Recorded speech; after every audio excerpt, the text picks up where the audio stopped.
Seja muito bem-vindo a mais um estudo da palavra, a mais um estudo das chaves do reino. Nesse fim de semana que passou, eu fiz uma postagem sobre o amor.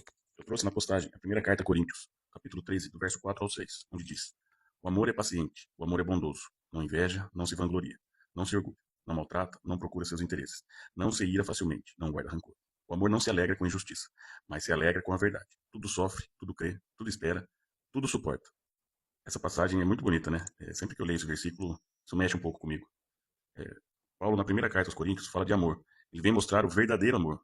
Ele vem nos ensinar que amar é uma decisão. Que o amor é maior e mais forte do que todos os dons espirituais que a gente possa ter. O amor é o verdadeiro sinal da presença de Deus. Você já sentiu aquela paz que transcende todo entendimento? Aquela paz que parece que você é levado para outro lugar? Esse é o verdadeiro amor de Deus. Eu já tive a oportunidade de sentir essa paz 3 vezes.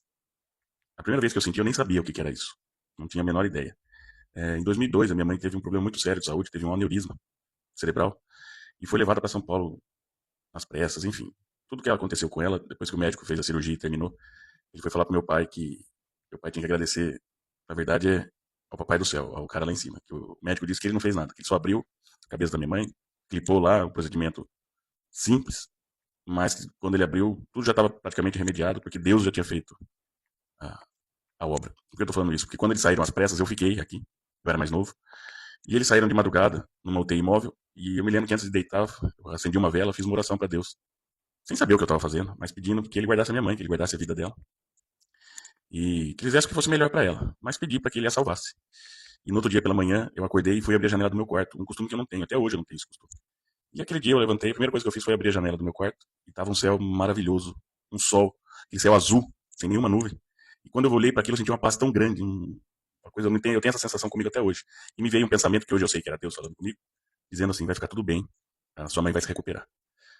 E dali algumas horas meu pai ligou, dizendo que a cirurgia tinha sido um sucesso, que por um milagre ela já estava falando, que ela saiu do centro cirúrgico falando. E hoje eu, com todo o conhecimento que eu tenho adquirido, o entendimento que eu estou buscando e estudando, hoje eu sei que foi Deus que falou ali comigo. Ali eu senti uma paz genuína, uma paz que transcende qualquer sentimento. Ali eu sei que era Deus comigo. E é uma coisa espetacular. Em 1 Coríntios, capítulo 13, do 1 ao 3, Paulo escreve pra gente: Ainda que eu fale a língua dos homens e dos anjos, se não tiver amor, serei como sino que ressoa, ou como prato que retine.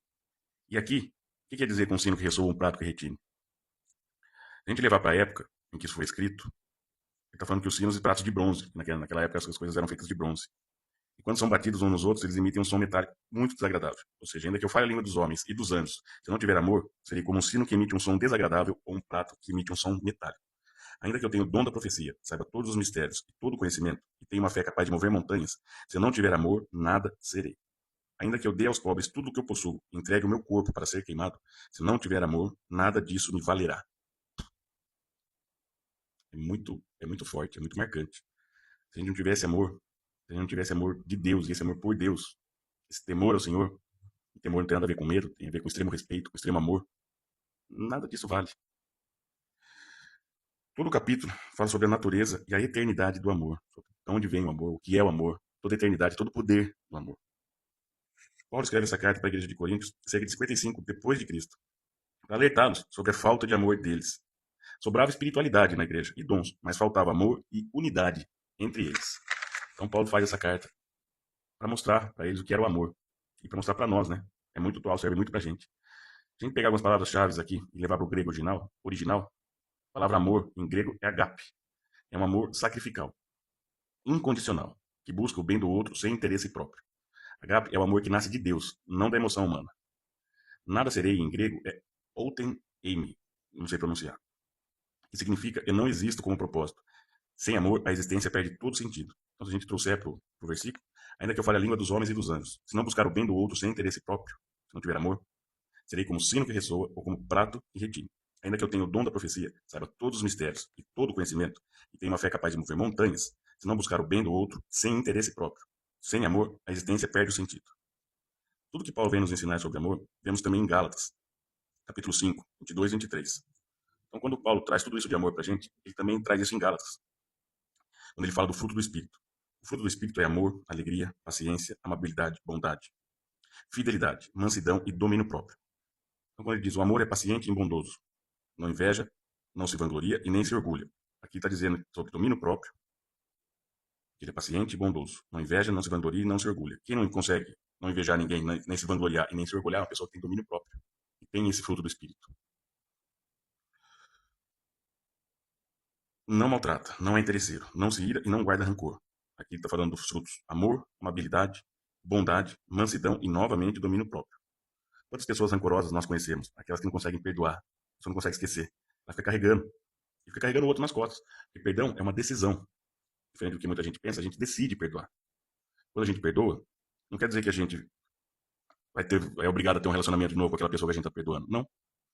A gente sim está tirando esse peso das nossas costas. Significa tirar essa mochila de cima da gente. Deixar esse peso e seguir em frente. Isso é perdoar. A gente não precisa trazer aquela pessoa para o nosso convívio de novo. Mas sim tirar esse peso das nossas costas. Tirar isso da gente. O amor não se alegra com injustiça, mas se alegra com verdade. Tudo sofre, tudo crê, tudo espera e tudo suporta. Nesse pedaço, nós temos como frutos do Espírito a fidelidade, a alegria, a justiça, a mansidão, a paciência e, novamente, o domínio próprio.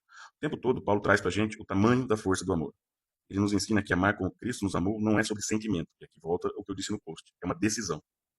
Amar também não é sentir, não é um sentimento. A gente sente amor, mas a gente decide amar. Ter postura e ser obediente. O amor é o centro do reino. Sem amor a gente não entra no reino.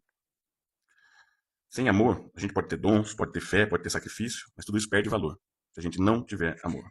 Amar é decidir permanecer em Deus.